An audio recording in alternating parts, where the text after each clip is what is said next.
Assalamualaikum warahmatullahi wabarakatuh.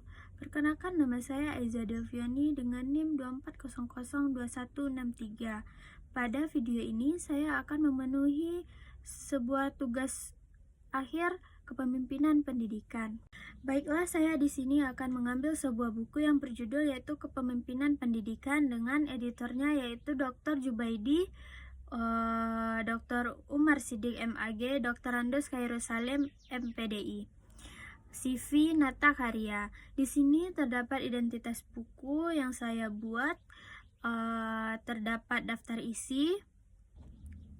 Baiklah, di buku ini terdapat 4 bab dan saya akan menjelaskan 2 bab saja, yaitu tentang pengertian pemimpin dan etika dari seseorang pemimpin, dan bab yang keduanya yaitu karakteristik kepemimpinan Islam, kepemimpinan perempuan, dan struktur organisasi di sekolah. 2 bab lagi akan dijelaskan oleh rekan saya. Yang pertama yaitu arti pemimpin dan tipologi kepemimpinan. Pemimpin merupakan suatu lokan atau peran dalam sistem tertentu, karenanya seseorang dalam peran formal belum tentu memiliki keterampilan kepemimpinan dan belum tentu mampu memimpin. Istilah kepemimpinan pada dasarnya berhubungan dengan keterampilan, kecakapan, dan tingkat pengaruh yang dimiliki seseorang. Oleh sebab itu, kepemimpinan bisa dimiliki oleh orang yang belum memimpin. Pertanyaannya, yang lebih mendasar tentang gaya kepemimpinan adalah apakah gaya kepemimpinan bersifat fixed? Oleh sebab itu, gaya kepemimpinan seseorang cenderung konstan walaupun dalam suasana apapun. Ataukah gaya kepemimpinan seseorang bersifat lentur atau fleksibel? Gaya kepemimpinan pendidikan lebih terlihat pada pola-pola yang dikembangkan dalam berbagai kebijakan yang tempuhnya dalam menjalankan kepemimpinan. Motivasi adalah elemen kunci keberhasilan seorang individu. Ketika calon pemimpin pendidikan atau para pelaku pendidikan tidak memiliki motivasi, mereka tidak mungkin untuk belajar atau punya kinerja yang baik. Baiklah, di sini ada jenis-jenis gaya kepemimpinan. Yang pertama, gaya kepemimpinan partisipatif. Gaya ini disebut dengan gaya kepemimpinan demokratik, merupakan gaya kepemimpinan yang menitik beratkan pada usaha seorang pemimpin dalam melibatkan partisipasi para pengikutnya dalam setiap pengambilan keputusan. Yang kedua yaitu gaya kepemimpinan otokratik. Secara ringkas, kepemimpinan otokratik lebih menitik beratkan pada otoritas kepemimpinan dengan mengesampingkan partisipasi dan daya kreatif para pengikut. Yang ketiga, gaya kepemimpinan laissez-faire. Hal ini didasarkan pada sumber bahwa para anggota organisasi telah dapat mengetahui dan cukup dewasa untuk taat kepada seorang aturan pencapaian yang telah ditetapkan. Yang keempat yaitu gaya kepemimpinan transformasional. Kepemimpinan transformasional berorientasi pada proses pembangunan komitmen menuju sasaran organisasi dan memberikan kepercayaan kepada para pengikut untuk mencapai sasaran-sasaran tersebut. Yang kedua yaitu dalil-dalil tentang kepemimpinan. Islam sebagai rahmat bagi seluruh manusia telah meletakkan persoalan pemimpin dan kepemimpinan sebagai salah satu persoalan pokok pada ajarannya. Pentingnya pemimpin dan kepemimpinan ini perlu dipahami dan dihayati oleh semua umat Islam di negeri yang mayoritas beragama Islam. Meskipun Indonesia bukan negara Islam, kepemimpinan itu wajib ada, baik secara syar'i ataupun secara akli. Dalam Quran Surat Al-Furqan ayat 74, di mana yang artinya, dan jadikanlah kami sebagai iman atau pemimpin bagi orang-orang yang bertakwa. Selanjutnya yaitu, demikian pula firman Allah, taatlah kalian kepada Allah dan taatlah kepada Rasul dan para ulul amri di antara kalian. Terdapat di surat An-Nisa ayat 59. Rasulullah bersabda dalam sebuah hadis yang sangat terkenal, yaitu setiap dari kalian adalah pemimpin dan setiap dari kalian akan ditanya kepemimpinannya.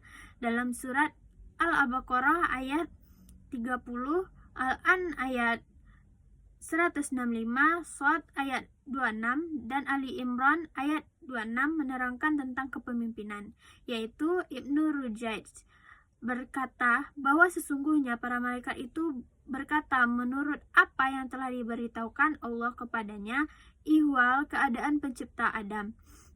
Maka malaikat berkata, mengapa engkau hendak menjadikan di bumi itu orang yang akan membuat kerusakan padanya? Ibnu Jarir berkata, sebagian ulama mengatakan sesungguhnya malaikat mengatakan hal tersebut itu karena Allah mengizinkan mereka untuk bertanya ihwal hal itu setelah diberitahukan kepada mereka bahwa khalifah itu terdiri atas keturunan Adam. Yang ketiga yaitu etika dan moral pemimpin. Manusia adalah makhluk sosial yang tidak dapat hidup sendiri. Dalam hidup, manusia selalu berinteraksi dengan sesama serta dengan lingkungan. Seseorang pemimpin diharapkan mampu menggunakan pengaruh dalam mewujudkan dan mencapai tujuan kelompok. Ketika adalah perilaku bersandar formatif berupa nilai-nilai moral, norma-norma, dan hal-hal yang baik. Publik etika menjadi faktor penentu keberhasilan suatu kepemimpinan. Dalam konteks organisasi publik atau pemerintahan, kepemimpinan yang beretika bersinggungan dengan hal yang makro, yakni ideologi, hierarki kekuasaan, pengendalian dan budaya politik, dan perihal makro, yakni penguasaan hubungan personal dan pengambilan keputusan. Selanjutnya, ciri-ciri kepemimpinan beretika. 1. Memiliki pengetahuan tentang nilai-nilai moral, mampu menjelaskannya dan menjalankan nilai-nilai moral dalam kehidupannya. Yang kedua, senantiasa fokus pada keberhasilan organisasi dibanding kepentingan individu. Yang ketiga, menemukan orang-orang berintegritas dan mengembangkan kepercayaan keduanya. Yang keempat, memelihara, menyatakan dan mengembangkan nilai-nilai positif organisasi kepada masyarakat dan stakeholder. Yang kelima, mengembangkan mekanisme berbeda pendapat. Yang keenam, melihat nilai-nilai positif dari sisi atau pengalaman yang lain. Selanjutnya, kesimpulan. Konsep kepemimpinan adalah suatu daya yang mengalir dengan cara yang tidak diketahui antara pemimpin dan pengikutnya. Kepemimpinan juga mewarnai dan diwarnai oleh media, lingkungan, dan iklim tempat ia berfungsi. Kepemimpinan menurut keaktifan dalam bekerja dan bertindak berdasarkan tata aturan yang berlaku. Kepemimpinan bekerja menurut prinsip, alat, dan metode yang pasti dan tetap ada aturan main yang ditaati oleh seorang pemimpin. Etika kepemimpinan yaitu memiliki pengetahuan tentang nilai-nilai moral. Fokus pada keberhasilan organisasi dibanding kepentingan individu. Menemukan orang-orang yang berintegritas dan mengembangkan kepercayaan kepadanya. Memelihara, menyatakan dan mengembangkan nilai-nilai positif organisasi kepada organisasi dan stakeholder. Persyaratan moral seorang pemimpin memiliki karakter dan jati diri, memiliki kemampuan menangani perubahan, ketidakpastian, kekalutan, dan kemenduaan atau dualisme double standar. Dalam berbagai bidang kehidupan mempunyai visi di mana suatu organisasi bergerak. Baiklah, sekian dari penjelasan bab 1 dari saya. Saya ucapkan terima kasih. Assalamualaikum warahmatullahi wabarakatuh.